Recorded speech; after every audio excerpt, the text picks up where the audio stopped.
Today we're talking about modern relationships. Now, whether you're in a relationship, whether you're single, whichever situation you're in, it's absolutely fine. I put a post on social media where I said that we almost need a relationship status that says, I don't know what the hell is going on, right? It's this confusing space. Modern relationships, as we'll show through some statistics, ideas, studies, have become more and more complicated. So if you want to get some tips, now I haven't got all the answers. I'm not going to sit here and claim that I've got all the secrets to a happy relationship in the modern world, in the digital age. But I want to share some insights and ideas with you that I've been reading, that I've been hearing, that I've been researching, that I've personally experienced myself as well, and I know people have had experiences of. I want to share those with you because I really feel that in this community, as we all know, we're trying to just share ideas that can revolutionize and transform various areas of our life. If you've never tuned in before, my name is Shetty. I'm your host. I'm a former monk, and today I'm talking to you about modern relationships. How many times have you had this situation? You've messaged someone, maybe you met someone at a friend's party or evening out, maybe you went out for dinner with a group of people, you found someone that you connect with, you found someone that you liked, you sent them a message, and they didn't respond. Maybe they didn't respond for 24 hours. Maybe they didn't respond for 24 days. Maybe they didn't respond for a whole month. Maybe they never responded at all. Second question, how many of you have ever struggled of knowing which platform to contact people on? Which one do you like? Now give me an example. When you've connected with someone, even if it's just a friend, you think that you can get to know someone, which platform do you go to? Which one do you turn to? Which one do you think is the least creepy, right? It's Halloween today, so maybe you're going to go out and meet someone tonight. What's going to be the least creepiest platform on Halloween to message someone after you just connected with them at a Halloween party? Let me know your thoughts. I want to hear your ideas. Now, I'm going to share with some interesting statistics. I'm sharing some statistics I'm reading from this fantastic book. I can't believe it's taken me this long to pick up a book. You're always asking me to recommend books. I love this book. It's by Aziz Ansari. I've just been flicking through it, reading some great tips. Everything I'm sharing, a lot of the statistics I'm sharing, not all of them, some of them today are from this book called Modern Romance by Aziz Ansari. It's brilliant. I definitely recommend taking a look at it and getting a copy as well if you want to know. And today we're talking about these insights that we can learn from. So this really blew my mind, right? This was people asking people on a date. Methods of asking, phone call, right? So you guys have been debating between phone call and text. People over the age of 30, 52% preferred phone call, right? People under 30, only 23% preferred a phone call. Now, face-to-face as the method of asking. How many of you just prefer face-to-face? How many of you actually want someone to ask you out on a date face-to-face? Let me know. Write down face-to-face in the comment section right now. If that's someone like you, press the like and love button if you're the person who wants to be asked out face-to-face. Now, imagine your answer was going to be no. Would you still want to be asked face-to-face? So the amazing studies show people over the age of 30, only 28% want to be asked out face-to-face. Under 30, it goes up to 37% of people want to be asked out face-to-face. Over 30, text. Only 8% want to be texted. Under 30, 32% want to be texted. And email, over 30, 7% of people over 30 would like to be emailed. I mean, I don't think anyone's ever, in the history of emailing, only 7% of people have ever asked anyone out on email. And under 30, only 1% would like to be asked on email. It's incredible, right? If you look at those methods of asking, the most popular is, of course, face-to-face in both over and under 30s. Phone call, again, extremely popular. We all want face-to-face, but if we don't like the person, we don't want it to be face-to-face because we want to avoid that awkward situation. Yes or no, true or false? Now, in this book, Modern Romance, Aziz Ansari talks about a lot of trends, a lot of changes in how romance has evolved from olden times versus new times. He's wrote it, co-authored it with a sociologist as well, and it's got some brilliant insights, and I wanted to share some of them, not because I think they teach us what's right and wrong, it teaches us what's changed about doing that. So one of the things I really wanted to look at is that 14, he went to an old people's home in Lower East Side, and he spoke to 36 seniors, right? A senior people's home. And he found that 14 out of the 36 people he spoke to found someone in their neighborhood, street, or building that they ended up getting married to or partnering up with, right? These people were in the neighborhood. These people, a third of people coupled up with people in a 5-block radius from where they grew up. Now, I just want you for a moment to think about if you married someone, or if you ended up partnering up with someone, or living with someone, or going out with someone, spending the rest of your life with someone who lived in a 5-block radius of the house you grew up in. Not where you went to university, not where you went to school, but where you actually grew up. Can you imagine how crazy it would be if you married or ended up spending the rest of your life with one of those people, right? 1/6 of people ended up marrying people from the same block, and 1/8 of people ended up marrying people from the same building. This was from a group of 5,000 participants, right, across the United States. Now, it's incredible how times have changed. Today, most people are finding people outside of their towns. People go away for university, meet people there. People go away and travel for work.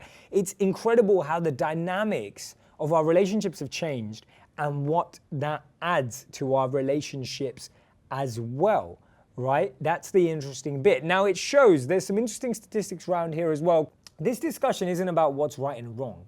It's about how things have changed. It's about how things have moved along. If you look at that, people before were just going outside their door and finding people who lived in the same vicinity, in the same area, maybe had common friends, maybe their parents were friends, maybe they all knew each other in the neighborhood.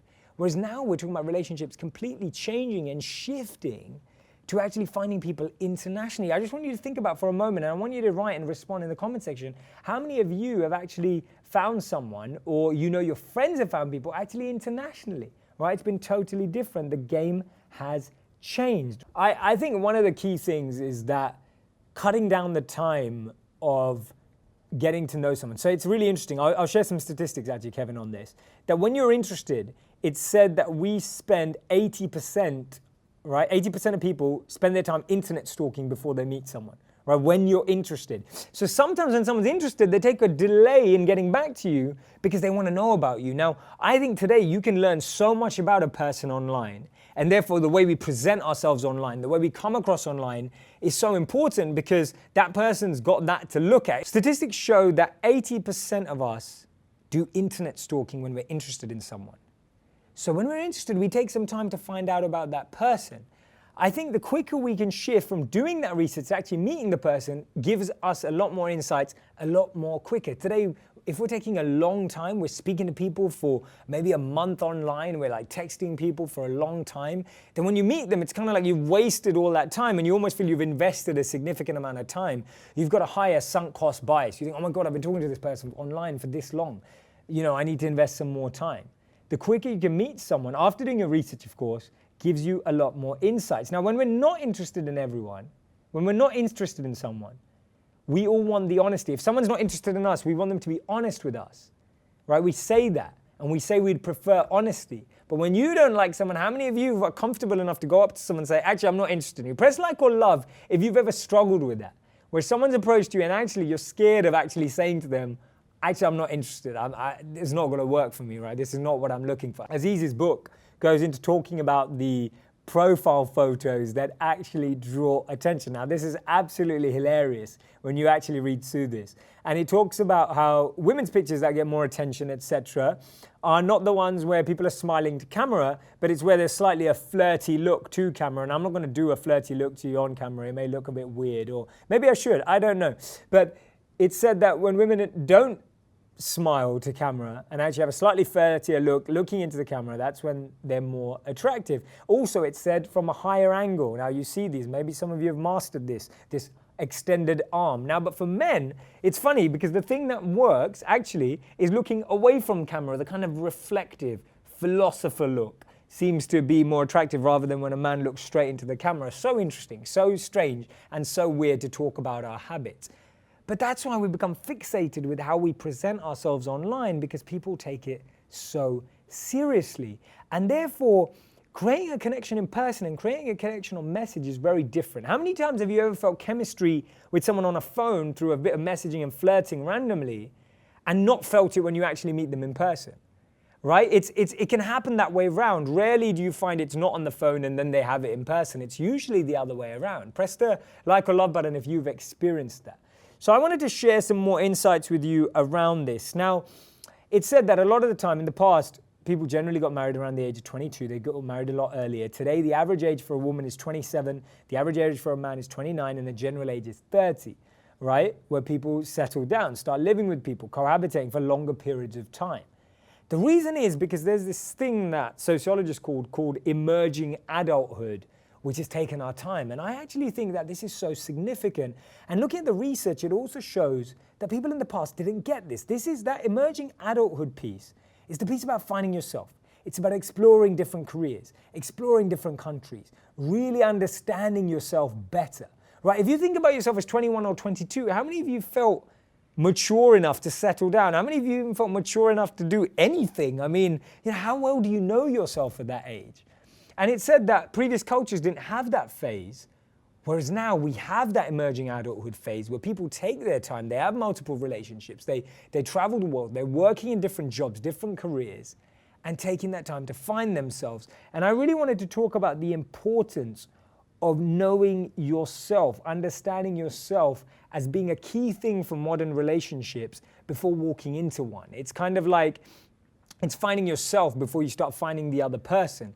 And understanding yourself before you try and understand another person saves you a lot of time. Imagine you're trying to understand yourself and understand someone at the same time. That just causes issues. You don't know what you want for yourself, you don't know what they want, and you don't know what they want from you, and you don't know what you need to give to, I mean, it's complicated, right? It's super, super complicated. And we always hear this, find yourself, know who you are. Like, what does that actually mean? So let me break that down for you. What it actually means is knowing what priorities are there in your life. What's the focus in your life? What is it that you really want to achieve? What is it that really matters to you? What is it that is of deep priority and focus for you to feel fulfilled and satisfied in life? Because then when you go looking around for someone, then when you meet someone, you definitely know what you're looking for, rather than having a criteria. People always said, make a list of what you want in someone. Scrap that. Make a list of what you want, right? Make a list of what you want in life, not what a list that you want in someone. Because you may say, I want someone who's like this, like this, like this, like this, like this, like this. But if you don't know what you're chasing, if you don't know what you're looking for in life, then you're not even sure. That list that you could be looking for is completely counterintuitive. I hope that makes sense, right? Don't build a list of what you want in someone. Build a list of what you want in life. That will help you understand if someone is right for your life or not. Michelle says some people would never have a relationship if they need to wait till they found themselves. True, Michelle. So I'm not saying that you ever get to a stage. Like, I'll clarify that. Thanks for raising that. You never get to a stage where you've found yourself, right? It's a complete evolution. It's an ongoing journey. But the point is that that journey has to be simultaneous with trying to find someone else. When you find someone to complete you or to fill in the gaps, that always leads to insecurity. It leads to challenges. It leads to that person feel like you're draining them, that you're depending on them.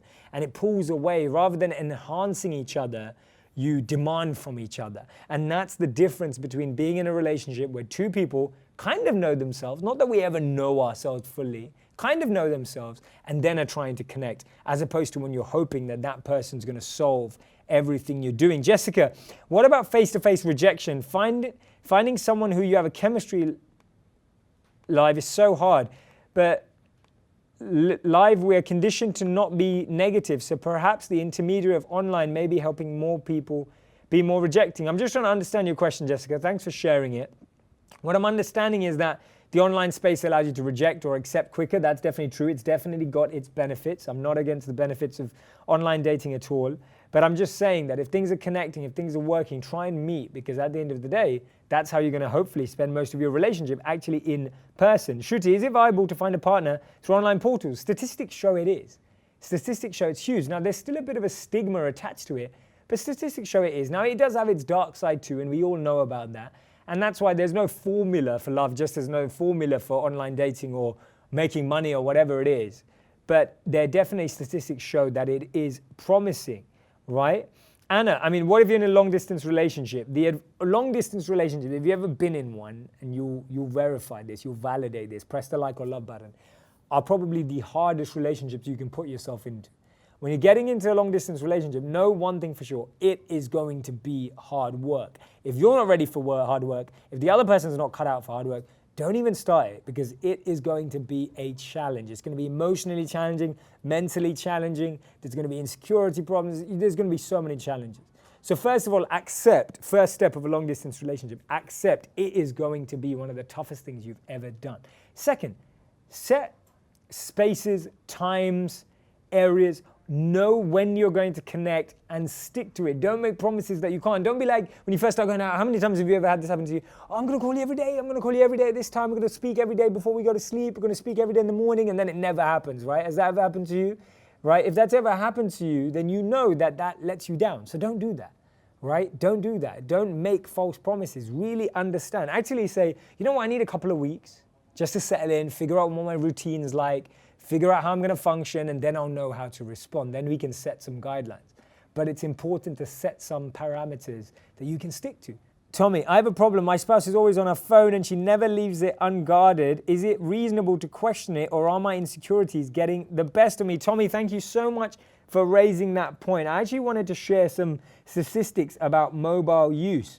So let me take a quick look at this. Let me find it here. Here we go. 25% of married people, right, says that they text each other when they're at home together. That's just got to go, right? If you're living with someone, even if it's just a partner, you're not married, you're living in the same space, you're living with your partner, do not text each other in the same space. Please don't do that. Unless you live in like a 10 to 15 bedroom mansion and you're on opposite ends, there is never an excuse to have to text each other when you live in the same place, right? Even if someone's downstairs, shout to them, just connect with them, like have a conversation. Don't do that in the same space, even if you want something from downstairs, right? Don't do that, right?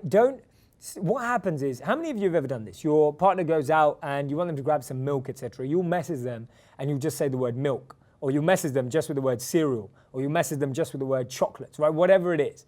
That's cool, right? Absolutely fine, that's normal. The problem is when we start abbreviating in real life. So when you want to talk to someone, you're talking to someone in your home, you're on your phone and then you just go milk, and you say that just as you would on a message, but you're saying it verbally, face to face, communicating with that individual. Don't abbreviate real life, right? Don't do that. Because what happens is you're losing that chemistry, you're losing that connection, you're losing an opportunity to connect. And what happens is you start applying that same instant, fast mechanism of communication into things that actually matter. So yeah, it's fine to ask for milk like that, it's fine to ask for cereal like that, it's fine to ask for chocolate, whatever it is.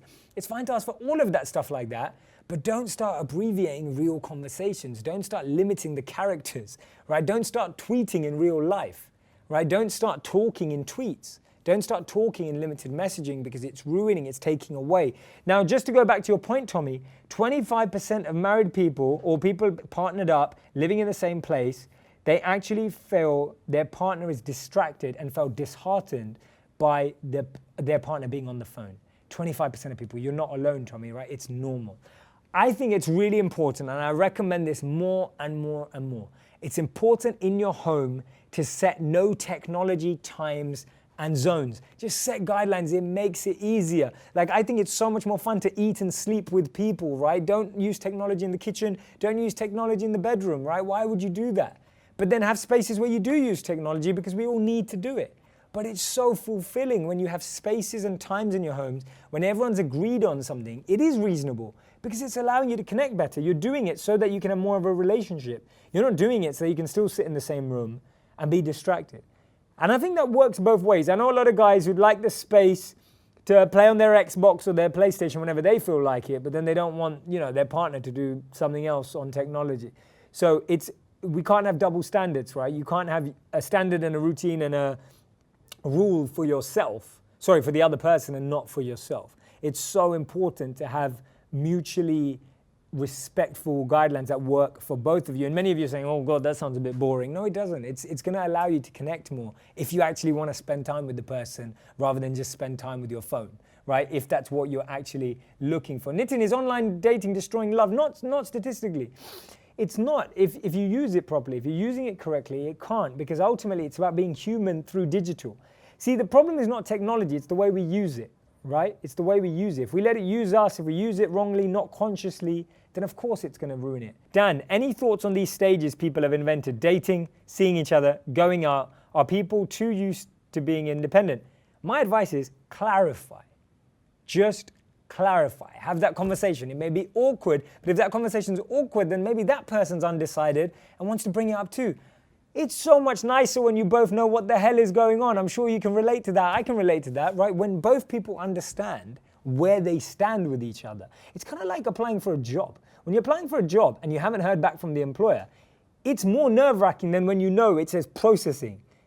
you're happy with knowing it's processing. Same with why websites, apps, and everything have that 100% thing now. We all want to know where we're at. Are we at 10%? Are we at 50%? Are we at 60%? Are we at 99%? Why is it taking so long on 99%, right? We all want to know. We want to know where on that dial we are. So same in relationships. It's great to know where you stand with the other person. Don't leave them in the dark, and don't let them leave you in the dark, because all it does is create more anxiety, right? Unless it's the starting stages and you're enjoying the mystery of it and you're enjoying that space, that's great. If that's you, you're enjoying mystery, you enjoy that kind of stuff, awesome. I'm just saying, if you're feeling nervous about it, Dan, it's great to actually establish what that is. I think different people, I think that makes sense. Dating, seeing each other, going out, it is different, right? It's not that as soon as you go out with someone that you're going out, right? I get that. And therefore, it's just important to know where you're at. Now, I know a lot of people are like, oh, well, if I ask that person, I'm going to scare them. Just set your expectation right. It's so much easier to cut poor relationships early on than it is to get dragged into something and live with it for longer, right? That's the biggest mistake that we make in relationships. We don't cut poor relationships early on because of hope, because of belief, whatever it is. And the funny thing is that challenge is only going to get harder. All right, Heidi says, why do men hate commitment?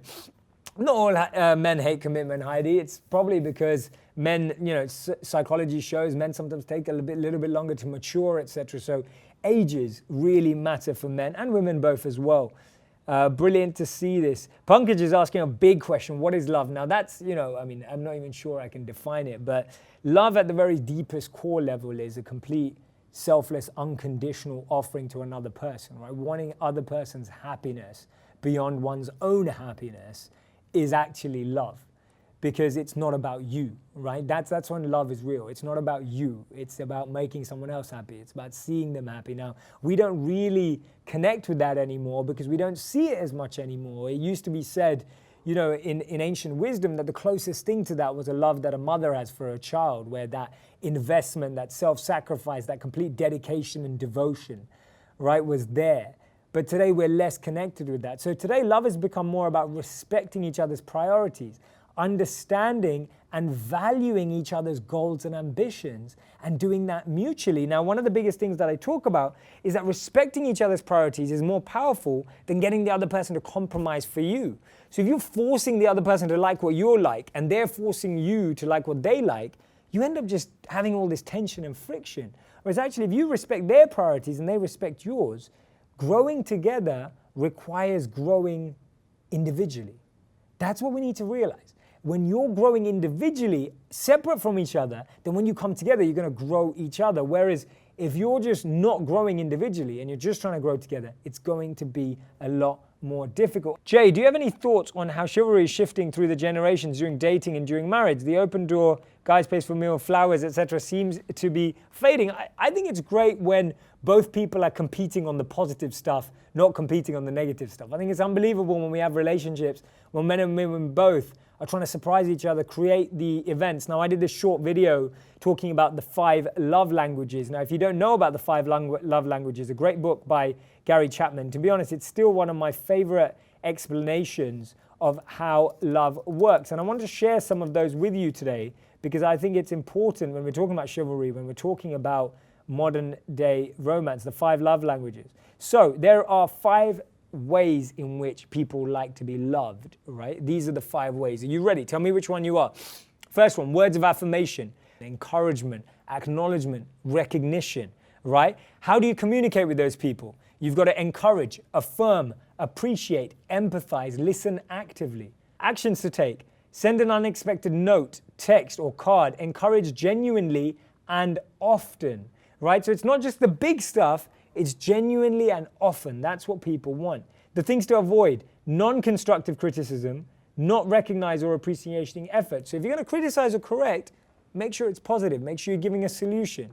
And remember that you've got to recognize and appreciate the effort, not just the result. People with words of affirmation. Think about it. If your partner, future partner, people that you're connecting with right now are people who need words of affirmation. Second word being love, physical touch, right? How to communicate, non-verbal, use body language, touch to emphasize love, right? Definitely one of the ways. This is really important to some people. They feel intimate when they have that. Now, there's a big difference between a love language is physical touch versus someone who who just wants to be touched. There's a big difference. So knowing that requires your maturity. Third one, receiving gifts. Thoughtfulness, make them a priority, speak purposefully, actions to take, give thoughtful gifts. Thoughtful gifts. See, it's not just gifts, it's thoughtful gifts. People who like gifts want things that are personal, things that connect with only them, right? Small things matter in a big way. Express gratitude when receiving a gift from these people as well. Forgetting special occasions is a no-go area. Unenthusiastic gift receiving is a no-go area if they're giving you gifts as well. See, it works both ways. The fourth love language is called quality time. Uninterrupted, focused conversations, one-on-one time is critical. Find ways to make this exciting. You may be someone who says, actually, I find it really awkward just having a one-to-one conversation. Create a new way to do that quality time. Maybe you do an activity together. Maybe you go out somewhere together. Create special moments together, take walks, do small things with your partner, whoever it is. Weekend getaways are a huge win. Distractions when spending time together. See, people sometimes do this. So I know a lot of guys or a lot of people who say, oh, but I just took her away for a weekend. Sometimes it's the more often periods than it is the big stuff. And I think we've got lost in that. I think it's become about the big holiday. It's about the 2 days of not using my phone, but I use my phone at every time at dinner, right? It's forgetting that actually the person's looking for that quality hour every day rather than the quality 48 hours away. Or they maybe want both, right? Maybe you're in that situation. Get to know that person, become more conscious about it. And the fifth one is acts of service. Use action phrases like I'll help. They want to know you're with them and partnered with them. Do chores together or make them breakfast. Go out your way to help alleviate their daily workload, right? Making an effort in a way that helps them with acts of service. Making the requests of others as a higher priority is a no-go area. So the 5 love languages, great place to start. Gary Chapman's book, definitely recommend taking a look at that. Now, we're talking about your finding yourself stage. Now, 44% of the US population is single. 2.4 million Americans use online dating. And 53% of singles say that the smile is the most attractive feature of another person. This part was really interesting when I was looking at statistics. It says that it takes women 1 hour for them to make an impression. When they meet a man, it takes 1 hour for them to decide what their impression of a person is. It takes men only 15 minutes to take an impression of a woman, right? These are statistics, of course. You may be different. You may not fit inside of those as well, but it's definitely interesting to look at. 63% of the people met a spouse or a partner through a mutual friend, right? That's the way people are finding love. Clarify that. Finding love, finding a partner, 2 different things. The interesting thing is in olden days, people were looking for finding companions. They were finding about someone they could build life with. Today, we're looking for someone that we love, that's our soulmate, that we want this connection with.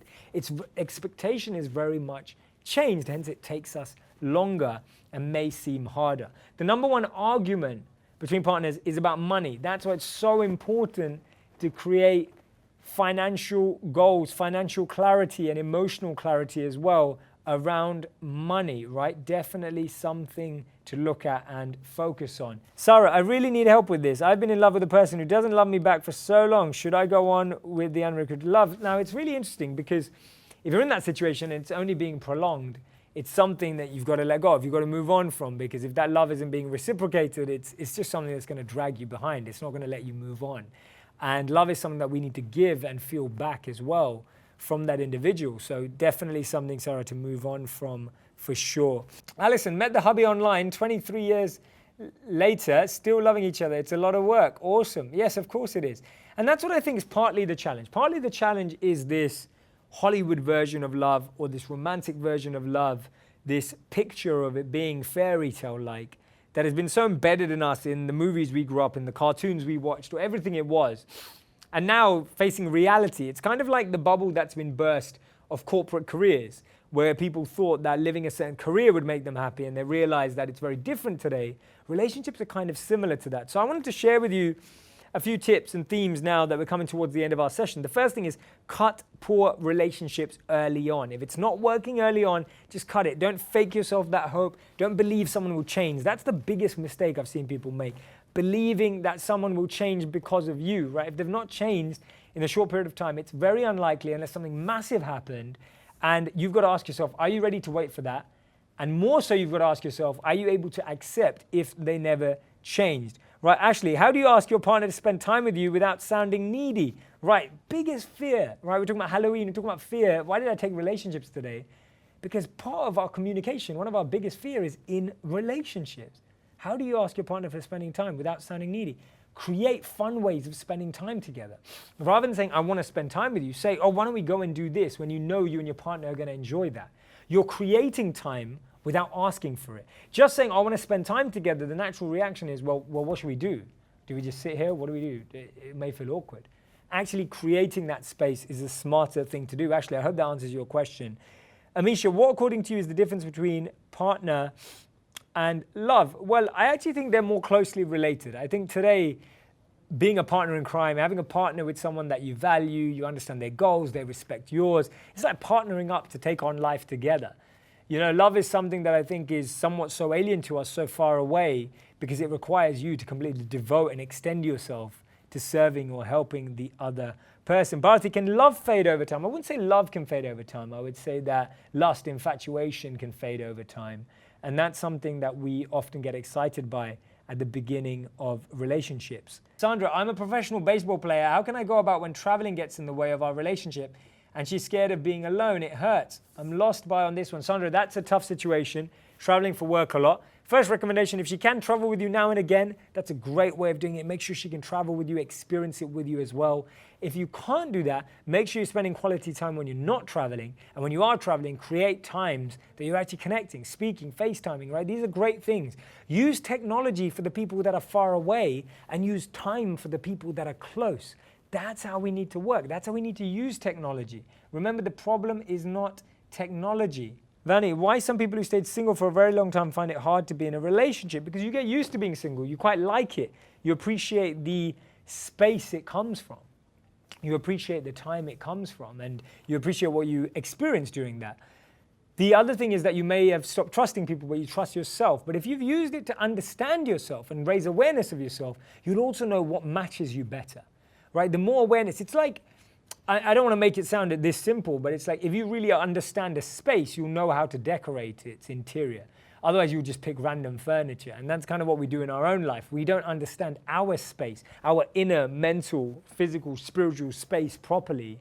Therefore, we don't know what we're looking for. So if you've used that time of being single to understand yourself and raise your awareness, then you're going to have some great insights on how to move forward. If your partner is not ready for the next step in a relationship, moving in together, do you move on or wait until they're ready? I think you've got to understand, they've got to be able to give you some honesty around time zones, time limits, parameters. And the biggest challenge is that most people aren't even sure for themselves. Therefore, you're demanding something that they don't even have. And them not having it is not a sign that they don't care. They're just not sure. That's the series where you've got to realize how important is that person to you, even if they stay like that. Not how important is that person to you hoping that they're going to change.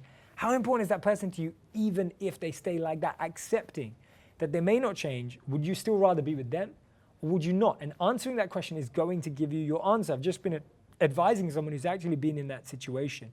If you've loved one person, you've let it go, how do you move on to love another? Can you have more than one true love soulmate in this life? I think there's a question earlier from Shadon about how to get out of infatuation. Sometimes infatuation is so deep, we actually build attachment as opposed to love.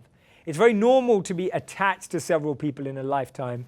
It's very rare to love, like fully love people in a lifetime. Love is when you really care about that person's happiness, when you're tuned in to wanting to make and support that other person's happiness. Attachment, yeah, we're attached to lots of people.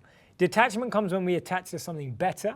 Detachment comes when we raise our self-awareness about ourselves and realize why someone was wrong for us. That's where real detachment comes from. If you're finding you can't get over an infatuation, you can't get over pain from a previous, it's because you haven't learned yet to accept that that pain was bad for you, that that person was actually creating you more pain than they were pleasure and happiness. So raising your self-awareness about yourself, understanding that a situation or a person wasn't the best for you is the best way of detaching. Hence, you've got to understand, actually, this is what I'm looking for. Understanding more about what you're looking for will help you understand why what you had was not right for you, right? That is critical. I can't stress that point more and more and more. If you're dealing with pain, you're dealing with hurt, it's because you yet haven't accepted that the pain and hurt you were feeling from that individual was bad for you because you haven't yet understood what's good for you. So start with trying to reflect on what you're actually looking for. What type of a person are you looking for? Because that complements who you are, not trying to make that person out to be that person and feeling that pain. Ankit, how do you overcome an intense relationship that ended with no closure? First, get closure if you can. If that's something you need, definitely a way to go. Second of all, like I said, learn about you. Learn about what you can grow from that. Learn about how that's going to advise your decisions in the future.